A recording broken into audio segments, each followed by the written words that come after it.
അപ്പോഴേ എനിക്ക് എൻ്റെ ഒരു വീഡിയോയിൽ വന്നിട്ടുണ്ടായിരുന്ന കമന്റ് ആണ് ഡസ്കി ഡീപ്പർ സ്കിൻ ടോണുകാര് ബ്ലഷ് യൂസ് ചെയ്യാതിരിക്കുന്നതാണ് നല്ലതെന്ന്. അങ്ങനെയാണോ?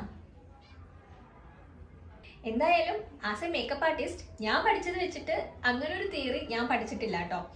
ഇന്ന സ്കിൻ ടോണുകാർക്ക് മാത്രമേ ബ്ലഷ് യൂസ് ചെയ്യാൻ പാടുള്ളൂ, അല്ലെങ്കിൽ ലിപ്സ്റ്റിക് യൂസ് ചെയ്യാൻ പാടുള്ളൂ, ഫൗണ്ടേഷൻ യൂസ് ചെയ്യാൻ പാടുള്ളൂ. നമ്മുടെ കുറച്ച് ആളുകളുടെ ഇടയിലുള്ള ഒരു മിത്താണിത്. ഡസ്കി ഡീപ്പർ സ്കിൻ ടോണുകാര് ബ്ലഷ് യൂസ് ചെയ്യാൻ പാടില്ല, ഫൗണ്ടേഷൻ യൂസ് ചെയ്യാൻ പാടില്ല, ഇങ്ങനെയൊക്കെ കേട്ടോ. ശരിക്കും എന്താന്ന് വെച്ച് കഴിഞ്ഞാല് ഏത് സ്കിൻ ടൈപ്പ് ഉള്ള ആളുകളാണെങ്കിലും നമുക്ക് പ്രോപ്പർ ആയിട്ടുള്ള സാധനം അല്ല നമ്മൾ യൂസ് ചെയ്യുന്നതെന്നുണ്ടെങ്കിൽ അത് നമുക്ക് തരുന്ന റിസൾട്ട് ബാഡ് റിസൾട്ട് ആയിരിക്കും കേട്ടോ.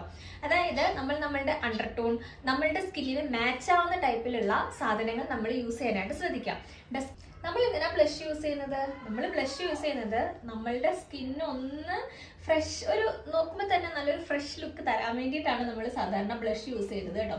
അപ്പോൾ ഇന്ന സ്കിൻ ടോൺ ആയതുകൊണ്ട് നമുക്കിത് യൂസ് ചെയ്യാൻ പാടില്ല എന്നോ അങ്ങനെയൊന്നും ഇല്ല. എന്താണോ നിങ്ങളുടെ ഇഷ്ടം, നമ്മളുടെ സ്കിൻ ടൈപ്പിന് ചേരുന്ന രീതിയിലുള്ള സാധനങ്ങൾ പ്രോപ്പറായിട്ട് സെലക്ട് ചെയ്ത് യൂസ് ചെയ്യുക. അത് യൂസ് ചെയ്യുന്നത് കൊണ്ട് യാതൊരു വിധമായ കുഴപ്പമില്ല കേട്ടോ.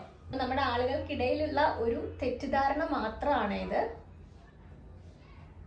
അത്രേ ഉള്ളൂ. ബൈ.